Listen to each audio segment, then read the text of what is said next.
Dali mo na lang yung sa bahay, Diego, mama.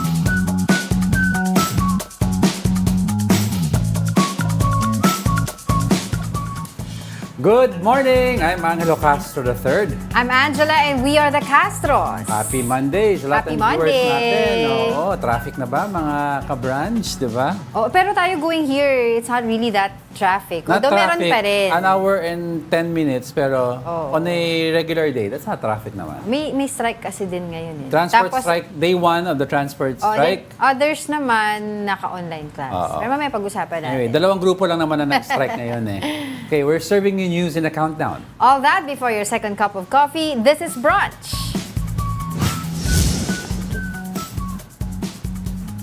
Let's begin the countdown with Ice Segura's birthday surprise for Vic Soto. Segura pulled off a trending surprise for Soto by putting on a doll-like costume in Itbulaga on Saturday. He was a surprise guest during the Parafi segment of the noontime show. Jose Manalo, Wally Bayola, Paulo Ballesteros, and Alan Kay also dressed up to impress Soto. Vic, also called Bossing by his co-host, turned 70 on April 28. Uy ka nga, 70 na si Bossing. Happy birthday, Kaya Bossing! nakita daw yung pagmamahal Oo. talaga ni Yes. Ice Segura kay Bossing dahil dun sa kanyang ginawa. At Actually, ang daming na-surprise. Hindi, tsaka ikaw- Ganda niya ha? Oo nga, pero you cannot deny naman kasi na yung family talaga Itbulaga. Yeah. Ever since nagtutulungan sila, ay samahan nila matindi. Right. Isipin mo para mag-dress si Ice for Oo. Bossing, no? Oo. Oo. Sige, tuloy na natin ang ating countdown. Coming hot at our 9th spot is the heat index. Stay cool, everyone, especially in the 13 areas that will experience danger level heat index today.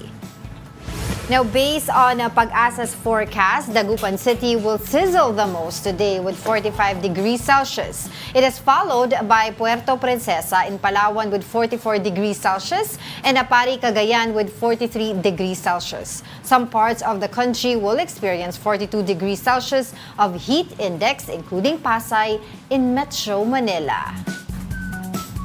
Wow, kahapon was terrible also, 39. I think index yun, kasi yun lang temperature sa car eh. 39 degrees Celsius, mainit yun. Kaya nga, di ba, tuloy-tuloy lang yung mga mitigating measures natin para hindi tayo heat stroke at kung ano-ano pang pwede nating magawa para Hindi, tsaka warning lang sa mga ka-brunch, ang peak niyan is May pa. Ang peak ng init natin is May pa po. So, sabi ng Pag-asa, baka mas tumindi pa sa May. Oh, wow. Okay, next. Sitting pretty on our 8th spot, local chief executives and education supervisors can modify school hours due to extreme heat. Metro Manila Council President Mayor Francis Zamora says they may determine school time. He adds that mayors and school superintendents may also decide how many class shifts will be made. This comes amid confusion among students and parents whether LGUs can suspend classes due to high heat index. The Education Department announced the shift to distance learning today until tomorrow, April 16. And we will continue to monitor announcement from DepEd kasi depende pa rin sa magiging weather eh. Yeah, And oo. last week, we can remember na maraming mga days na nag-declare din ng online classes due Because to of the heat.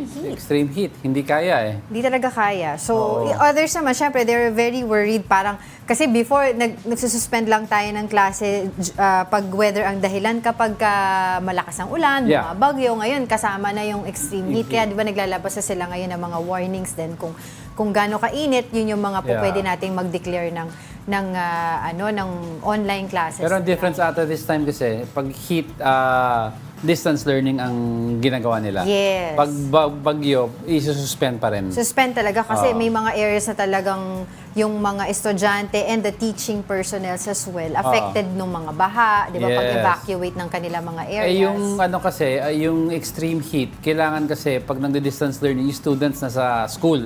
Sorry. Correct me, no? Yung teachers nasa school to facilitate yung distance, to coordinate with the students. Pero pag bagyo kasi, yung staff mismo ng school hindi pwede pumasok. Oo. So, yung iba naman nagkakaroon din ng mga arguments like yung mga estudyante na, kunyari, ang school nila ay nasa, let's say, in Makati. Ay, oo. Pero nakatira sila sa, sabi mo na example to sa Mandaluyong or other LGU, no? So, sinasabi ng mga estudyante, nagko-commute sila, nahihirapan Yes. sila, naiititan sila. So, dapat daw talaga uniform yung Di ba nagka-issue pag-decide. yung students na taga-QC? Oo. Pero yung Green Hills, yung nagsuspend ng classes, San Juan, nagsuspend ng classes kasi baha. Pero, di ba, yung... nalito ako doon. Bakit? Green Hills, nagsuspend yung sa QC. Pero kasi dahil sa bumaha-baha sa QC, pero yung Green Hills may pasok. So yung mga taga-QC, teka lang, paano kami lulusot, baha na dito sa amin? Oo. Di ba? Offeran sana kita magkape muna. Gising ka muna. Pasensya na sa mga viewers natin. Medyo na-confuse lang naman tayo. Di pa kasi wala pang bawas yung kape ko. Sige, habang umiinom ka ng kape dyan, meron akong kwento para sa ating viewers as well, mga kapatid natin. Dahil sino nagsabi na pangmatanda lang ang paghahabi? Diego ha. Nakakabilib po kasi ang isang 8 taong gulang na bata sa Pinili, Ilocos Norte dahil sa kanyang galing sa paghahabi. Para po bigyan ng mukha ang balita, Mobile Journal, Julie Baiza.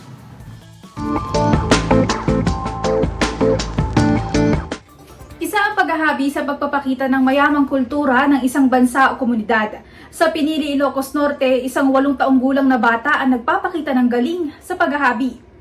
Sa edad na 79, inilunsad ni National Living Treasure Magdalena Gamayo ang Sagot 100 o pagbibigay ng libreng textile weaving training program sa 100 scholars. Mismong si Lola Magdalena ang isa sa mga nagsusupervise sa kanila. Sa simula, hirap daw sila na makuha ang interes ng kabataan. Pero walang lumalapit kasi ng mga young ones, no? Kaya we try to help her mag-recruit ng mga students, no, from schools. And from time to time nagpapadala yung mga schools ngayon ng trainees para matutunan nila yung paghahabi ng Nabel. At slowly gaining popularity among the youth ito. Kabilang sa nagpakita ng interes ang 8 taong gulang na si AC. Apo si AC ng isa sa mga naghahabi sa Gamaba Cultural Center. Biglang sinabi daw sa lola niya, "Lola, punta rin ako mag-weave dyan," sabi niya. "Ay, hindi, kasi baka masira mo," sabi. Tapos nung pumunta na lang, tapos biglang umupo na lang din sa loom. Tapos nagagawa naman niya. Hindi biro ang ginagawa ni AC at ng mga weaver. Mano-mano kasi yan mula sa paghahanda at pag-aayos ng mga sinulid hanggang sa aktual na paghahabi. Sa katunayan, ang isang Filipina na gaya nito, 2 araw na ginagawa. Mahirap man, fulfillment daw ang paghahabi. May kwento kasi sa bawat damit o bagay na nabubuo. Yung kwento niya is parang, this is an ancient design na parang it can drive evil spirits.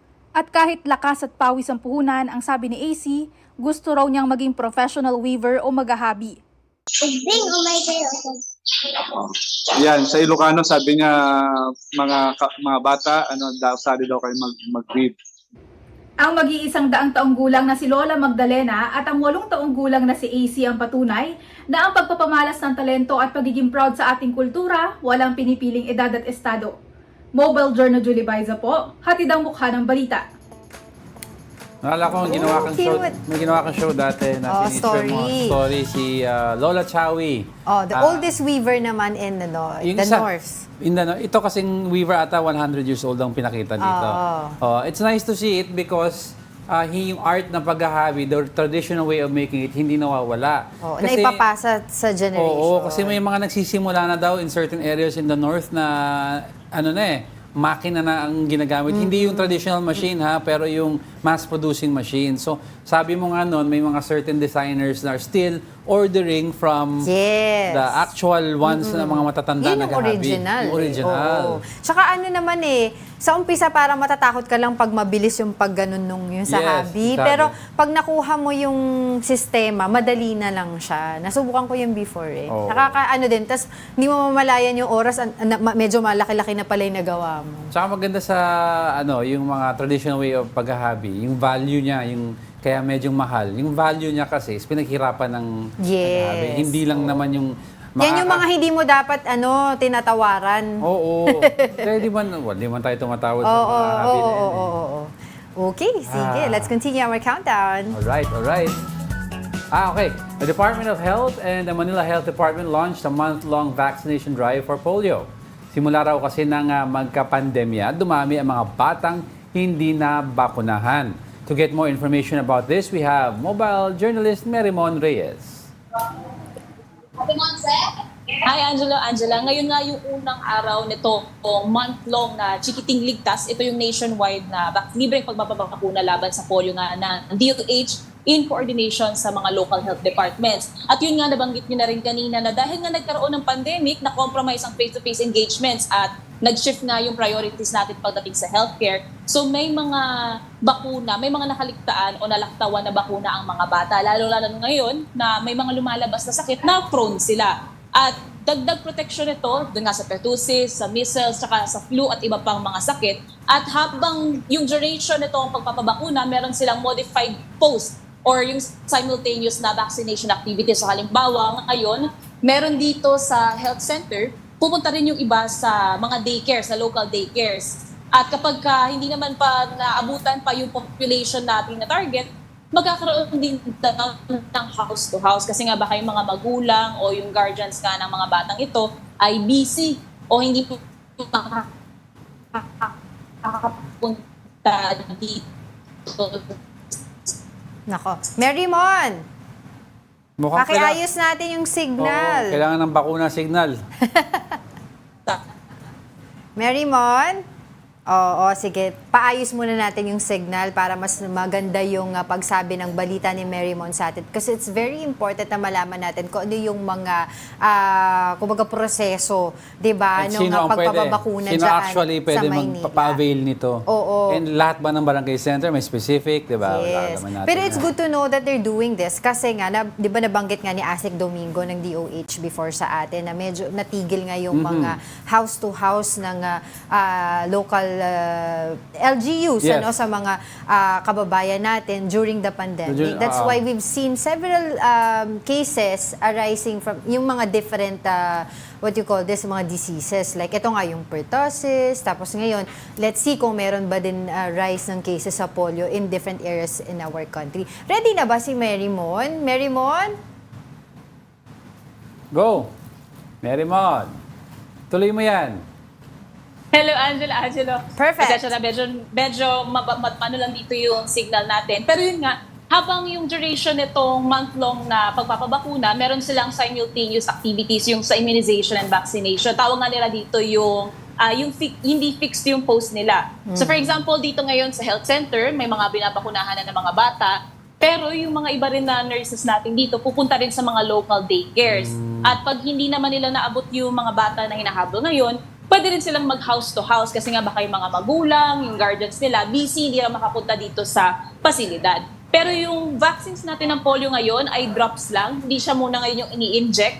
At yun nga, ang target nila, depende ito sa population at saka yung sa index ng datos na sakop nga ng mga barangay ng mga local health departments. Pero ayon nga sa Department of Health, sana raw ay 90% hanggang sa 100% ng mga nalaktawan na population na hindi nababakunahan or yung mga first time na babakunahan pa lang ng mga bata ay mabigyan nga ng proper doses nito. So ito, magsisimula sila mga bandang alas 7 ng umaga, alas 8, at natatapos ito kapag halimbawa ngayong araw na to, naubos yung doses na meron sila dito, tapos sunod-sunod na araw na lang ulit, kasabay nga ng simultaneous vaccination activities. At as of now, nasa 70 na yung mga batang nababakunahan at sana nga raw ay mas marami pa at makuha nila ang target nila. Balik sa inyo.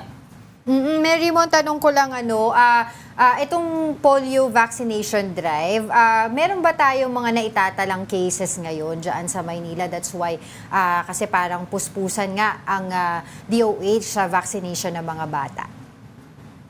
Yes, dito sa Maynila, wala tayong nakuhang datos kung mayroon silang cases. Pero yung nakita natin, merong naitala na 8 polio case sa bansa. Yun yung huli natin nakita nga base sa Department of Health. Kaya sabi nga nila, bago pa raw lumala o bago raw magbalik ang cases ng polio dito, sana nga raw ay maiwasan na at maging stable daw yung immunization ng mga bata dito. Angela.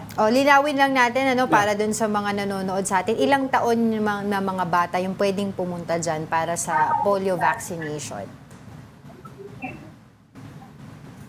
Yes, para dun sa catch-up routine immunization, mga bata na 6 weeks hanggang 23 months yung pasok dito. Samantalang para naman dun sa supplemental doses natin or immunization, 24 months to 59 months naman, o yung mga bago mag 5 years. Balik sa inyo. Mary Mon, madami kasi ngayon mga magulang na medyo takot sa pagbabakuna dahil nagsimula to ng pandemya, no? Ano yung mga campaign meron ngayon ang DOH or yung LGU para man lang bumalik ang confidence sa mga magulang na ipabakuna ang mga anak nila? Yes, kasabay nga nito, mayroon naman daw silang pre-consultation lagi bago, lalong-lalo na para doon sa mga bago dating dito, yung mga first time na babakunahan ng mga bata dahil nga hindi maiiwasan yung takot ng mga magulang. Kasabay nito, yung guarantee nila na dahil may proper consultation at documentation, magkakaroon ng feedback. Pwedeng bumalik yung mga magulang sa local health centers at kung sakali naman daw na magkaroon ng concerns o conflicts tungkol nga doon sa doses, sa medication na kakailanganin ng bata, nire-refer naman daw nila ito agad sa pinakamalapit na medical facility na pwede nilang mapuntahan. Okay. Ayun, sige. Ulit lang hanggang kailan ito gagawin? From what time until what time? Yes, 1 month ito. So from April 15 to May 15. And pwede naman magsisimula na rin daw sila by 7 o'clock, 8 o'clock a.m. hanggang sa maubos yung doses kada araw. At yun nga siguro baka nawalan ako ng signal kanina. Para dun sa routine or catch-up immunization, 6 weeks hanggang 23 months old yung pasok dito. Pero para naman doon sa supplemental immunization natin, 24 months to 59 months, yung mga bago mag 5 years old. And tinanong nga rin natin, paano yung mga lumagpas doon sa 5 years old, anong mga doses ang kakailanganin dito, babalikan daw nila tayo para mas specified yung information tungkol dito. Kaya raw magkakaroon lagi ng consultation tungkol nga sa mga nalaktawan na bakuna ng mga bata. Balik sa inyo. Alright. Sige, maraming salamat sa iyo, mobile journalist Mary Mon Reyes. Now coming up, the ban on e-vehicles like e-trikes and e-bikes along major roads in Metro Manila begins today. And the US and Japan commit to help the Philippines in the ongoing tension in the West Philippine Sea. We are just getting started. More of our top 10 news when Brunch returns. Keep it here on One News.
Good morning. Morning, You're you're still still watching Brunch here on One News. Gusto mo duet?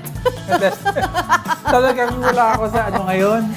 Gising, Kalimutan ko yung glasses ko, sinabayan kita. Wow. Yan Gusto mo kasi- muna matulog? Hindi, yan I can napapala. manage. Delayed intake of caffeine. O sige, uminom ka muna ng coffee dahil we will continue our countdown for today. Going straight to our 7th spot, most voters in the Bangsamoro region voted in favor of the creation of 8 new municipalities. The COMELEC says over 72,600 residents cast their votes, more than 72,300 of whom said yes, while only 273 voted no. The voters are from the 63 barangays across the special geographic area of the Bangsamoro region in Cotabato. The new towns are named Pahamdunin, Kadayangan, Nabalwag, Old Kaabakan, Kapalawan, Malidegaw, Tugunan, and Ligawasan.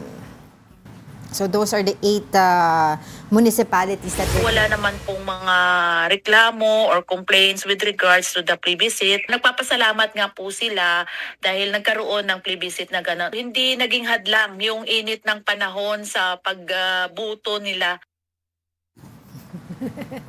Yun. Ay, ikaw rin pala ang kailangan ng kape. Walang nakalagay na SOT doon. Sinisisi yung direktor, oh. Pero hindi, going back to our issue for today. Yung Hindi mga ad hominem, hindi pwede yan. Mga nakaboto daw. Nagagalit na Nakaboto! Oo, nakagagalit si PBBM, ad hominem daw. Alin? Mamaya na yan. Hindi, ko lang, natatawa lang ako. Gulo mo eh. Pero hindi, going back dun sa issue Word na. of the day yun. Okay. Alin. So going back sa ating pinag-uusapan nga, itong plebiscito Yes, na nangyari sa BARMM. So, siyempre, we needed the plebiscite to, di ba, to commence para nga ma-ratify yung mga regulated laws under these 8 municipalities.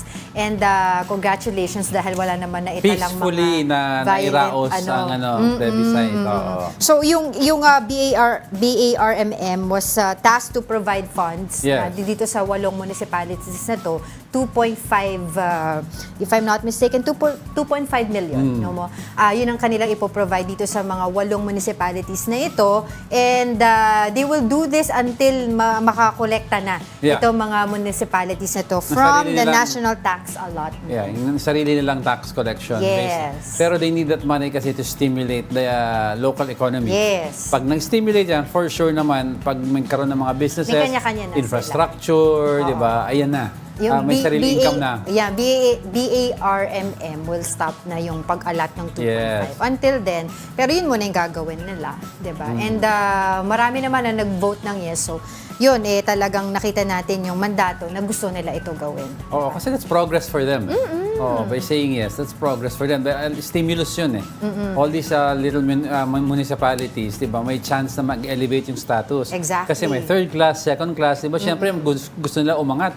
Of course. And what we really want to see there, doon sa area na yan, ay yung talagang pag-establish ng mga maayos at matitinong mga ospitals. Yes. Because we've talked to several officials before regarding that, na talagang yun ang kanilang yung hinaing, na talagang nahihirapan sila pagdating doon sa health sector, na wala silang matino at talaga established na ospital na malapit doon sa mga kababayan. Decent access daw ang sinasabi. Decent access to healthcare and public services ang kailangan nila in that area. Okay, sige. Okay, ayun, let's jump to the next.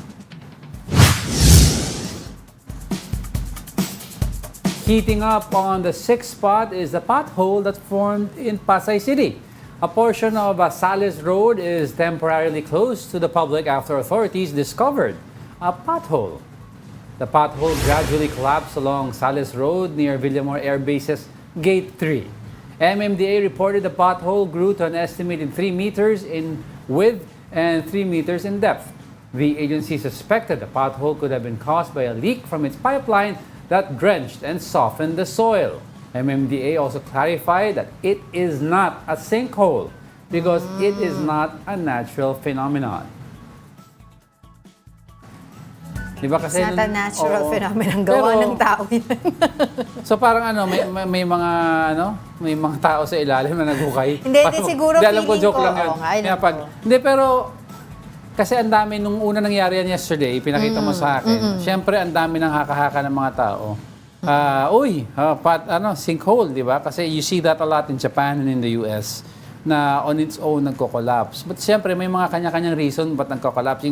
The soil is softening. Oo. Feeling ko baka may mga roadworks na ginawa tapos hindi maayos yung pag-close off. I don't know. No? Kasi if Hindi it's from one of their dyan. pipes, if it's from one of their pipes na may tulo, yung soil na nagsusupport sa street, siguro yun. Talaga nag-soften up, kaya nag-collapse yung Buti sila na sa lang taas. walang na-aksidente during that Sa ilalim time. kasi ata, I'm looking at the picture, parang sa ilalim ata siya ng bridge, flyover, or isang structure. So parang bihira ata daanan. May dumadaan doon. Oo, pero tsaka slowly ata ang progression ng niya into 3 meters ba? Oo. Something like that. Pero Ayun malaki-laki Ayan, Showing malaki it yan. to 3 meters is big. our viewers. Kaya nga yung sinasabi mo, buti na lang walang, kung may naglalakad dyan, di ba? Oo. At nalaglag. Exactly. Oo. Kaya, I was wondering ngayon, kumusta na dyan, di ba? Kasi kahapon ba ng isang araw, yun nga, they were trying to parang siphon yung water doon Yes, sa pothole na look, yan. tama ka, nasa siya kasi may white lines dividers along. Oo. So it's all along the road. So ngayon, buti na lang wala ngang na-aksidente. So ngayon, close off yung area niyan. MMDA has advised motorists nga na mag-take na lang ng alternate route at huwag dumaan dyan until further notice. If yung cause is the pipe that softened the soil, they have to look at that area, yung perimeter niyan. Kasi kung pipe yun, ibig sabihin, that pipe will also affect the sides, yung mga gilid niyan, sa harap niyan, sa likod niyan. Oo, baka mamaya, they have to check nga, tama ka dyan, Diego, no? Kasi baka mamaya may mga areas pa na Within that area. mangyaring ganyan din, tapos may ma-aksidente dahil dumadaan yung mga tao dyan. So, again, MMDA clarified, no? It's not a It's sinkhole not a because sinkhole. it's a sinkhole, alam naman natin, ay natural It phenomenon. is a very large pothole. Oo. Ang laking pothole niyan, ha? Oo. Ay, In katakot. Tagalog, lubak. Di Lubak. ba lubak yung pothole? Pero we'll see. Tingnan natin kung ano pa yung magiging development ng story na yan. But, let's continue our countdown for today. Arriving at the 5th spot is the ban on e-vehicles. E-vehicles like e-trikes and e-bikes are officially prohibited on major roads in Metro Manila starting today. Based on the resolution passed by Metro Manila Council and MMDA, e-vehicles are not allowed on national circumferential and radial roads in the capital region. E-vehicles drivers who will violate this order will be slapped with a 2,500 pesos fine. MMDA is also geared up for the jeepney strike of transport groups starting today. The agency will provide free transport services to those who will be affected by the strike. Transport groups are protesting again against the government's PUV modernization program. Specifically, ang consolidation ang nireklamo ng Manibela and I think it's Piston. Those are the two groups that have a strike today. They're asking kung pwede pa nilang makausap muli ang ating presidente bago nga dumating doon sa April 30 deadline. Pero for me kung ako'y tatanungin feeling ko medyo malabo na yung makausap pa nila yung presidente because the president has already spoken and decided nga na tapos na yung mga extension na binigay ng government na ito when it comes nga dun sa Kasi the usapin full ng implementation of this program is 2027. And if you look at the program mismo, there are 10 points sa program na ito na kailangan i-fulfill. Isang punto lang ayaw ng mga grupo nitong Manibela and Piston. It's the consolidation. Yun lang ang ayaw nila no? Pero sige, balikan natin yan dahil we're trying to get in touch with MMDA para makausap natin siya on several issues like this, yung strike, yung IBAN, and etc. But hindi pa natin siya makontak as of today. So we'll move on to our countdown muna.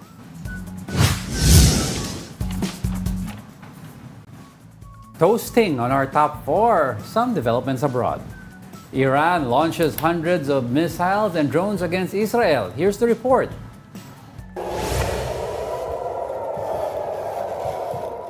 Missiles were seen over the sky of Israel over the weekend. Sirens were heard as warning for people to seek shelter. According to Israeli forces, Iran fired ballistic and drone missiles. This is said to be a retaliation for Israel's attack on Iranian consulate in Syria on April 1st that resulted in at least 7 fatalities. Israel says over 300 missiles were fired, most of which were intercepted. According to Israeli Prime Minister Benjamin Netanyahu, the attacks were expected. He adds that they are ready to defend the country and that they will retaliate to whoever attacks Israel. One person was reportedly hurt in Israel. Meanwhile, Iranians celebrate following the attack on Israel. The United States and other countries have since condemned the missile firings. This is a very significant event because may mga certain states sa Middle East na allied with the West, with the US and Israel. But if Israel retaliates against Iran, which is a Muslim, predominantly Muslim country, we have to see how the other Middle Eastern states will react. Kung tutuloy ba nila ang partnership with Israel in the US, or will they move and back up yung Iran, which is a Muslim state? Kasi if a jihad is declared, which is the holy war, kailangan lahat ng Muslims stick together. Yeah. Nangyari. Pero yun na nga, pauna nang sinabi ng US that they won't, kumbaga, back up daw yung retaliation na gagawin ng Israel just in case. Yeah, they won't do a retaliation of their own, but tuloy-tuloy pa rin ang aid towards Israel in providing military equipment kasi long-time partner yan, Israel and the US. Yeah. But this is something we have to look at because number one, most of the fuel supply sa mundo nanggagaling sa Middle Eastern area. Yeah. If a war breaks out, 'di ba, yung supply ng fuel, ma-disrupt, mamahal ang prices ng fuel. Number two, the balance of power in the Middle East, mag-shift yan. Yeah. Oo. Kasi you will see Russia and China siding with Iran. And of course, alam naman natin ng US at saka UK sa Israel. So, ang crucial dito is yung Egypt. Yeah. We don't Sila know. ang supposedly daw neutral side that they're as of now doing mitigating measures to make sure that they're in contact with both parties. Kasi yung Saudi Arabia, alam natin that's a long-time partner ng US yan. Oo. And other nations like ano pa ba nandun? Jordan, di ba? You have UAE, Dubai, all these other places. So ngayon, ang sinasabi nga ng Israel, yung missile attack from Iran ay kumbaga anong tawag doon, naharang nila because of the Iron Dome. Very popular Iron Dome defense system. Parang if I'm not mistaken, 90% na naharang daw. And then yung 10% was umabot din naman at talagang nagkaroon ng great impact. But can you imagine? Pero one hurt. So far, wala pang reported dead. But this is something we really have to look at kasi this can be a spark. Escalate talaga This could escalate into something very scary. And ayaw naman natin siyempre ng war, ng gulo. Oo. Siyempre, kampi-kampihan yan pag yan na nangyari, diba? Tapos mga kampihan ng mga superpowers. Yung NATO, tignan natin kung anong reaction ng NATO, yung UN Council, diba? Ano yung magiging statement nila. Okay, sige, let's continue our countdown. Coming in at top 3, Iran sees an Israeli-linked container ship with 4 Filipino seafarers on board. Iranian authorities seized the Portuguese-flagged MSC Aries near the Strait of Hormuz on Saturday. Iran state media reported that the vessel is related to the Zionist regime, referring to Israel. Our migrant workers department says they will ensure the safety of our seafarers. The agency is also in touch with their families. So, ayun nga, no? So, we're trying to contact also BMW officer in charge, Hans Leo Kakdak, to get updates on what's happening right now. And paano ba, di ba? Sabi naman nila, as of now, as of yesterday actually, yung kanilang update sa atin, okay naman yung lagay ng 4 seafarers na kasama doon sa na seize, di ba, na ship. And hopefully, mapakawalan sila, 'di ba? At maging safe pa rin yung kanilang kalagayan. I would also like to know kasi paano yung magiging state mga Filipinos in Iran. Yes. If in case Israel does feel like retaliating, di ba? Ano yung contingency plan natin? Do we evacuate and all these other Do we things? repatriate them Yes, right away? right away, oo. Oo. So, yun nga. So, we're trying to get Okay. in touch with DMW officer in charge, Hans Leo Kakdak, to give us updates on what's happening there. So far naman, sabi naman ng DMW, in touch with the families. As hopefully nga itong mga families na ito, nung mga kasama doon sa na-hijack na ship, no, ng mga 4 seafarers doon, makausap yung kanilang kaanak doon. So, we will get in touch, no? Sige. Okay. Don't go away because we're not done yet. May dalawa pa tayo. Stay with us.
Welcome back. You are still watching Brunch here on One News. Good morning sa lahat ng viewers natin. Thank you for joining us once again on a Monday. And good morning kanila Gary Field, kay Elmer Valles, and Vladimir Ponce de Leon. They still have time to guess kung anong ating top story Oo, for kasi we today. still have how many to go? Marami pa. Marami pa. Oo. O yan. Okay, let's move on. Let's move on. To get more information about we were talking about kanina about the transport strike and the E-band the ban on e-bikes. We have MMDA Director for Traffic Enforcement Group, Victor Nunez, on the line. Good morning. Good morning, Sir Angelo and Ma'am Angela. Good morning po. Yes, good morning Mr. Nunez. Kumusta po yung mga kalsada natin ngayon? Ngayon po yung unang araw ng pagpapatupad ng strike po. No? Marami na po bang pasahero ang walang masakyan ngayon? Yes, ma'am. Actually, we're here at the MMDA Command Center sa Orense, sa Makati. I'm with Chairman Artes. Nandito rin po ang mga taga-TFRB, NCRCO, and different representatives from the LGU. So far, wala pa ho kaming nakikitang any stranded passengers. And actually, we're monitoring yung kanilang convergence dito sa may University Avenue sa UP. May mga nakikita kami dito, more or less 25 na mga jeep na nakapila na para sa kanilang caravan na mamayang alauna ng hapon. Yes, how many jeepneys or drivers or operators do we expect po na sumama sa strike na ito? And do we have enough vehicles for our Libreng Sakay program para tumulong po sa mga kababayan natin? Yes po, ang total assets namin ngayon is around 400 rescue vehicles na itong gagamitin kapag nakita namin dito sa aming command center na may mga stranded passengers. So only then, if the need arises, taka lang ho kami magpapadeploy at magpapadispatch ng libreng sakay. Yan, so clarify ka lang. So up to this point po, wala po pa kayong nakikitang stranded passengers? Wala pa po. Simula Okay. kaninang 5:30 nang nag-monitor kami. Actually, medyo mabigat pa nga po yung traffic. And hindi naman po sila kagad nagtigil pasada. Kaninang umaga, yung mga nag-welga nagsabi naman na okay. kakayod muna sila bago sila pumunta dito sa kanilang convergence area sa UP para sa kanilang caravan. Okay. Okay, Mr. Nunez, nabanggit nyo nga, meron kayong naka-ready na 400 rescue vehicles para dito sa mga kababayan natin na just in case masa-stranded sila dahil nga dito sa ongoing strike. And we don't know po kung, sabi po ng mga kasama po sa transport strike, 2 days lamang, pero hindi po natin alam kung mag-extend po sila ng mga strikes sila. So how are we preparing for more possible strikes? Yun naman po yung contingency namin. Depende sa kanila kapag hahabaan nila. So, lahat ng aming nakaprepare ng mga rescue vehicles, hindi namin ipupull out. Kung gusto nilang habaan, nasa kanila na po yun. Basta yung government handa ho kami, yung buong ahensya ng gobyerno naka-ready para mag-deploy ng mga rescue vehicles to ease the inconvenience of the riding public. Okay. Director Nunez, pag-usapan po natin ngayon yung e-vehicles. Manghuhuli na ba kayo nga at mamumultahan na ba sila ngayon? Or warning po? As per Chairman, since in consideration of the strike, hindi muna ho kami maninikit for now and tomorrow kasi nga may strike. Isa rin yun sa tinitingnan namin. And as part din ng aming advocacy muna, hindi muna kami maninikit. Pero hindi ibig sabihin na pwede na silang dumaan sa mga pinagbabawal pa rin. Itataboy muna ho sila ngayon at hindi sila titikitan. Okay, but on the 17th, maninikit na ho kami. So para malinaw po sa viewers natin, wala pong ticket muna ngayon or panghuli. Pero itataboy lang po sila. Okay, Hindi pa pero rin po sila bawal pwedeng po. dumaan. Okay, Director. Klaro po yan. Thank you po. Oo, so pero by Thank you. by 17, Director, diretso na. Kumbaga Maninikit tutuloy na na kami, natin opo. yung programa. Okay. Sige, if ever nga po, by 17, may mga mahuli tayong mga e-vehicle applying dun sa mga major thoroughfares. Trikes po. Tricycles, hindi Sorry, e-vehicles Titikitan na ho yun po. at Yeah. ang multa po, 2,500. Opo. Ang multa. Yes, that's right, 2,500. Pero paano po nila tutubusin yung kanilang mga e-vehicle dun sa mga makukumpiska po? Kapag wala ho silang lisensya o wala ho silang dalang lisensya, mapipilitan ho tayong i-impound. At kapag makapagbayad sila, saka lang ho mai-release ang vehicle. Magkano po yung babayaran na pagkatutubusin? 2,500 po. Ayun lang, 2,500. pa rin po. Opo. Yun pa rin. Plus the towing fee if ever it will be towed. Okay, sige. Pero yung nga po, sinasabi nila itong pagpapatupad ng pagbawal ng mga e-vehicle sa ating mga major thoroughfares, sinasabi daw po nila anti-poor. Ano pong masasabi niyo po Hindi dito? naman, no? Ang pagbabawal po sa mga tricycle ay matagal na ho yan. Noon pa po yan pinagbawal at meron dyan DILG circular sinama lang ho natin yung mga e-tricycles kasi nakita naman natin sa datos na dumadami na rin sila. At talaga naman nung bawal sila sa national roads noon pa. Pinaikting lamang namin yung enforcement kaya ito ay matagal ng polisiya. Alright, sige. Baka po meron kayong paalala sa ating mga kababayan regarding... Yes po. Ngayon po, sana kahit hindi kami maninikit, yung mga areas na pinagpapawalan sila, wag na silang dumaan doon kasi i-implement natin ito mainly because we want to promote road safety.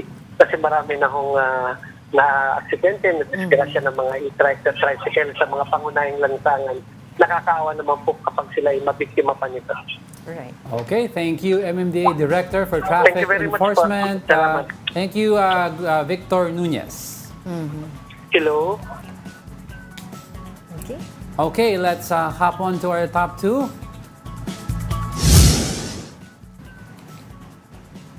The Chinese Coast Guard yet again shadows Philippine vessels in the West Philippine Sea. Ray Powell, a former U.S. Air Force official, revealed this on social media. He says a Chinese vessel blocked the path for BRP-H Ventura and BRP Gabriela Silang towards Bajo de Masinloc on Sunday. Powell noted that the Philippine vessels paused for approximately 8 hours before resuming their journey. The BRP-H Ventura, escorted by BRP Gabriela Silang, was set to conduct a hydrographic survey. It aims to map underwater features crucial for maritime navigation. Tuloy-tuloy Tuloy-tuloy ang tension pressure. dyan. Kaya nga, we want to see ano yung kalalabasan nitong recent summit ng Japan, US, and the Philippines, if there will be certain improvements sa capabilities ng Navy or Coast Guard natin, which will greatly help us in patrolling the West Philippine Sea, of course, and protecting our areas. No, can you imagine 48 hours daw na nahinto yung ating ship doon, no, na habang binuntutan ng Chinese Coast Guard. So, yan nga, kaya talagang umiinit tumitindi talaga yung usapin dito, lalo na dun sa sinasabi na secret agreement na ngayon na hindi na secret. 'Di ba? Yung handshake o gentleman's agreement between President Rodrigo Duterte and President Xi Jinping at the time that he was still the president, na yun nga, sinasabi niya, kumbaga, maintaining status quo doon sa West Philippine Sea, particularly kung nasaan yung BRP Sierra Madre. Pinakagalit na nga ni PBBM is kung may ganitong usapan, kahit usapan lang yan verbally, bakit hindi ito na-report? Yes. Or at least man lang kung na-report ito, bakit hindi umabot? Or kasi kailangan pa daw i-ratify ito. Yan, sa Senate. Sa Senate, di ba? And agreements like this should also, nung nag-turn over ang administration, dapat pinasa kay PBBM. Na-endorse para pag-aralan nila PBBM, yung admin niya, kung anong gagawin with the previous gentleman's agreement. Yeah, I can understand that kasi on a simple transaction nga sa atin, 'di ba? Kailangan black and white 'yan, meron tayong kontrata. What more dito sa pinag-uusapan natin ay yung ating sovereignty, 'di ba? So yun yung sinasabi nga natin dito na yung kumbaga yung agreement na sinasabi ni former President Rodrigo Duterte ay maintaining the status quo in West Philippine Sea, particularly kung nasaan yung BRP Sierra Madre. Yun yung kinakaalala din ng maraming tao na kung maintaining, ibig sabihin during his administration, walang nangyaring repairs and that BRP Sierra Madre is bound to collapse anytime As per soon. sinabi ni former Justice Carpio. Yes. Oo, na if this collapse, then we lose our footing on that area because wala tayong structure Then the Chinese can come in. Exactly. And aside from that, paano yung safety ng mga troops natin na nagbabantay doon? Kung bigla na, di ba, dilapidated na nga, nakita naman natin, rusty, dilapidated yung BRP Sierra Madre. And, di ba, alam naman natin, nabasa ko nga rin to sa iba pang mga pahayagan, na sinasabi na si President Rodrigo Duterte, magaan, kumbaga yung kanyang loob doon sa mga Filipino soldiers natin. Di ba? Pinagtatanggol niya ito, especially naririnig natin yan during his administration. And yet, di ba, hindi ba niya naisip yung kalagayan ng mga Filipino soldiers na nagbabantay doon? Na paano kung biglang mag-collapse? Paano sila? Kung pa-collapse diba? pa lang kasi yun, naka-ground naman yun So they can hop offshore tapos susunduin. Pero ang contention is the symbolic nature of the BRP Sierra Madre is if there's structure there, may footing tayo on the area. Exactly. Anyway, let's get that the latest on that incident. Yung incident sa Kanina sa Iran Yes. Israel issue, yung escalating tensions. We have Angel. Yes, DMW officer in charge, Hans Leo Kakdak. Kasama po natin siya sa ating linya. Good morning po sa inyo. Magandang umaga po, Angel, Sir Angelo, sa inyong mga tagapakinig, tagapanood. Yeah, thank you po for accepting our call. Siyempre po, kumustahin lang po namin yung kalagayan po ng 4 na Filipino seafarers na kasama po dun sa barkong na hijack po ng Iran. Sa ngayon po, ang ulat na tinatanggap kaninang umaga ay the 4 seafarers on board the MSC Aris, which is currently anchored off the port of Iran, ay safe and sound. They are undertaking their normal duties and responsibilities on board the ship. They are still on board the ship, and they are healthy. They have adequate supplies on board, food and water supplies. And according to them, they have been in conversation with Iranian nationals who come on board the ship and are told that they will be treated well and will be home eventually. So we are working with the DFA and the license planning agency and the ship operator and ship owner in terms of coordinating and securing their safe release and return. Okay, OIC, nakausap niyo na po yung kanilang mga pamilya dito sa bansa, and ano po ang next step natin with regards to how soon will they come home, or tutuloy po sila sa paglalayag nila? Yes, we have fully coordinated and talked to their families. The presidential directive, the directive of our president, is to handhold, take care, and assure our families of our fullest government support and assistance. And we are constantly updating them with the update I just gave you today. And we, of course, also bear the hope that one day our dear seafarers will return home safe. Right. And pansin po natin, base po sa mga reports, sunod-sunod na po yung mga incidenteng involved po yung mga seafarers natin. And we all know naman po, malaking porsyento po ng mga seafarers, mga Filipino po yan. So ano po ang hakbang ninyo para po maiwasan ito, matulungan po natin sila? Yes, sa ngayon kasi, meron na tayong nakataas na war-like zone coverage ng Southern Red Sea and the entire Gulf of Aden. And we had already advised the license planning agencies and the ship owners with Filipinos, hiring Filipino seafarers to divert their voyages, not to pass through the Southern Red Sea and the Gulf of Aden, and also to provide the necessary security measures on board. And to observe as seafarers' right to refuse sailing. We have downloadable forms in our website and our Facebook page, as well as hotlines kung saan ang mga tripulante natin, kung sila'y nalagay sa sitwasyon na they are been informed prior to the voyage that the ship will pass through the Red Sea and Gulf of Aden, they could freely register in writing or verbally through our hotlines their right to refuse sailing. Yes, I'd like to ask about yung right to refuse nila. If that happens po, meron po tayong financial assistance, at least if they want to go home, magagawa po nila? Under our regulations, if a seafarer exercises the right to refuse sailing, they should be given 2 months compensation at least, and free repatriation. However, there is always the option of assigning the seafarer to another voyage, which just happened. We have had at least 25 seafarers who registered the right to refuse and have been reassigned elsewhere. We also have that provision in our regulations which says a seafarer who exercises the right to refuse sailing should not be blacklisted or discriminated upon. So we are very careful and mindful in terms of the observance of this, should I say, time-honored right. It's a basic principle of a seafarer in terms of a seafarer having this right to refuse sailing. And we are currently monitoring the situation po. As I said, may downloadable forms, may email addresses, may hotlines na pwede pong i-access ng ating mga marino kung meron po silang nais idulog sa atin.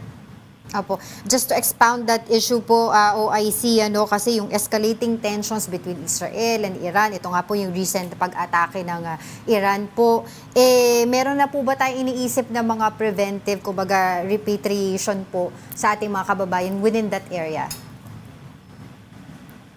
Yes, it's October 7 nung nagkaroon ng bituaan between Hamas and the Israeli Defense Forces. Ay meron na tayong ongoing repatriation effort. Higit kulang 700 na mapauwi natin through this effort, and that effort continues. Sa ngayon, alert level 2 ang tinaas ng DFA. Hindi pa yan voluntary repatriation mode, pero meron ng ban on the deployment of newly hired for workers for Israel. So, ongoing lang po ang ating repatriation effort. Naka-anunsyo sa ating Facebook and website ang mga hotlines kung saan pwede tumawag ang ating mga kababayan kung unay sila magparehistro sa repatriation effort. But essentially, it is a 1348 hotline. It's shared by the OWA. We're thankful to Admin Arnel Ignacio. We share the 1348 hotline. Tumulog lang po doon din na nais magpa-repatriate. Ayun. Okay, maraming salamat po sa inyong oras. We all know that busy po kayo ngayon at thank you so much for gracing our show. Maraming salamat, DMW Officer in Charge, Hans Leo Kakdak. Maraming salamat po, Ma'am Angel, Sir Angelo, sa inyong mga tagapakinig sa kapanood. Mabuhay po, God bless. Alright, Okay, at least medyo malinaw na yung hotline that they can contact kung gusto magpa-repatriate sila. Oo. Ongoing naman yan, Ongoing, totoo naman. ongoing. It's just that we needed to clarify it. Yung sa Kasi Iran, I wanted to know sana kung sa Iran. If they wanted to repatriate from Iran, meron na bang mag-start na rin tayo? Okay, let's continue our countdown.